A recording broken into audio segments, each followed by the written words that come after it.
Hello friends, एक बार आप सभी का फिर से वेलकम है। चलिए, तो मैं हूं अनूप कर। तो यहाँ मैं डिस्कस करने वाला हूँ अगेन गेट 2002 का क्वेश्चन लास्ट ईयर का। और जैसे कि आपको पता है कि अगेन ये क्वेश्चन मैक्सिमम पावर के ट्रांसफर थ्योरम का क्वेश्चन है, लेकिन ये क्वेश्चन और ज़्यादा इंटरेस्टिंग क्वेश्चन है। कैसे क्वेश्चन इंटरेस्टिंग है देखिए।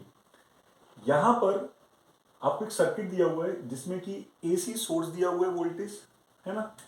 ये एसी सोर्स है वोल्टेज, जो कि कुछ फ्रिक्वेंसी साथ अपने आप को मतलब चेंज कर रहा है, वेरी कर रहा है। इस सर्किट में एक रेजिस्टेंस लगा हुआ है, एक इंडक्टर लगा हुआ है और एक लोड रेजिस्टेंस लगा हुआ है। तो आपसे ये पूछा जा रहा है कि find the value of R L when maximum power deliver to R L. तो स्टूडेंट आपसे बोलना चाहूंगा कि इस तरह के क्वेश्चंस को करने के लिए यहां पर मैंने 3 केस स्टडी बताए हुए हैं। 3 केस स्टडी में से एक केस स्टडी यहां पर यूज हो रहा है। क्या है वो केस स्टडी? वो केस स्टडी ये है स्टूडेंट कि when load resistance is in nature of resistive.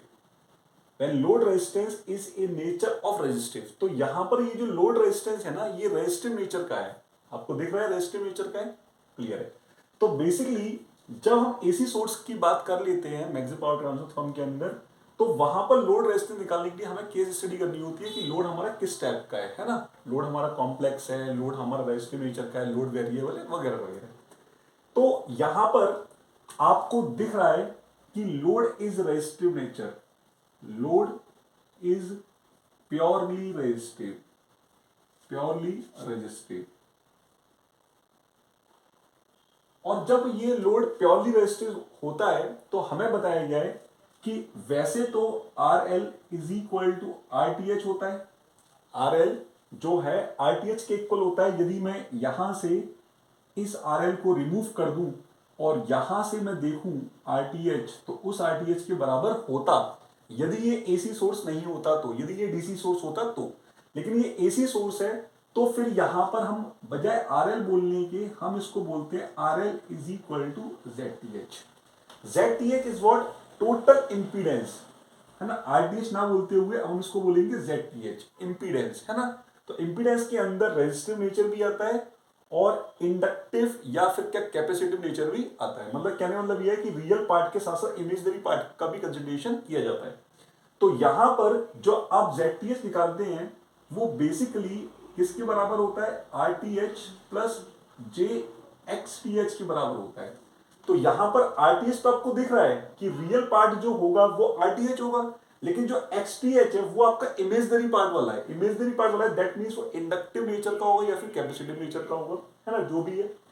तो अब यहां पर क्वेश्चन ये राइज हो रहा है कि यदि लोड हमारा प्योरली रेजिस्टिव नेचर का है, तो उस समय पर जो आरएल होता है ना, वो हमारा मैग्नीट्यूड होता है इस जेड का, वो मैग्नीट्यूड होता है इस जेड का। तो जब आप इसका मैग्नीट्यूड निकालेंगे तो मैग्नीट्यूड कितना आ जाएगा? Are T H square plus x T H square. बस अब क्वेश्चन आपका खत्म है। क्वेश्चन कैसे खत्म है कि आपको फाइंड आउट करना है आर एल। तो जैसा कि मैंने बताया आपको कि जब भी हमें आर एल फाइंड आउट करना है, उस आर को वहां से हटा दो। हटा दिया हमने आर एल। अब जो देखोगे वो क्या होगा? आपका होगा आर टी एच, लेकिन चूंकि ये कॉम्प्लेक्स है इसलिए हम जेड टी एच की बात करेंगे। जेड टी एच हमने बता दिया। Z T H is equal to क्या होता है वो हमने बता दिया।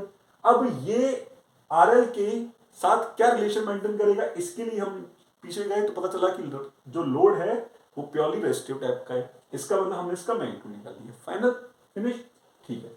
फिर मैंने आपको बताया था कि हमेशा हम लोग वोल्टेज सोर्स को क्या कर देते? शॉर्ट कर देते। तो इसको मैं शॉर्ट कर दूंगा, लेकिन इसको शॉर्ट करने से पहले मैं देख पा रहा हूं कि इसमें आरटीएच की वैल्यू कितनी है? आरटीएच की वैल्यू है 10 ओम, ठीक है। और जब मैं एक्सटीएच निकालूंगा स्टूडेंट, तो एक्सटीएच होता है ओमेगा एल।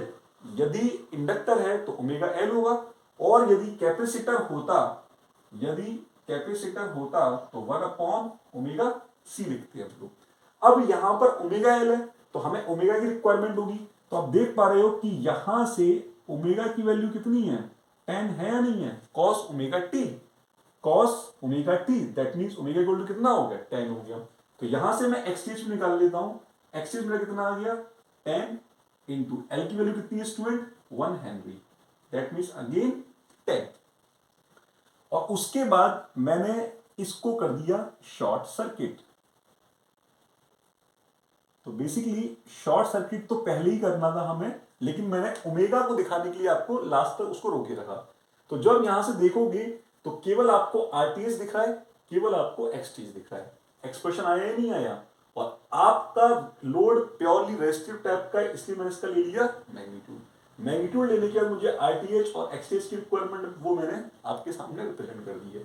तो finally R L is equal to root of 10 का स्क्वायर प्लस 10 का स्क्वायर।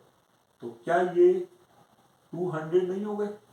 और जब ये 200 हो गए तो आप इसको कैलकुलेट कर लीजिए, 10√2।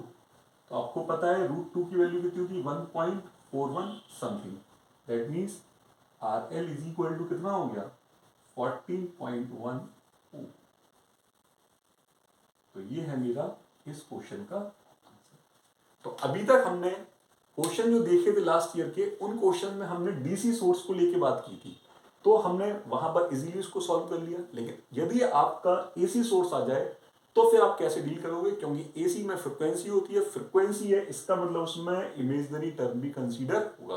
और इमेजिनरी टर्म कंसीडर होने का मतलब उसमें इंडक्टर भी हो सकता है सर्किट में और कैपेसिटर भी हो सकता है। तो ये क्वेश्चन का सॉल्यूशन आपको काफी अच्छा लगा होगा और आपको क्या समझ में भी आया होगा। तो इस वीडियो को मैं यहीं पर स्टॉप कर रहा हूँ। चलिए, thanks to all of you. मिलता हूँ आपसे अगले वीडियो में। चैनल को आपने अभी तक सब्सक्राइब नहीं किया हो तो चैनल को सब्सक्राइब कर दीजिए, काफी हेल्पफुल रहेगा ये चैनल आप सभी स्टूडेंट्स के लिए। Thanks to all of you.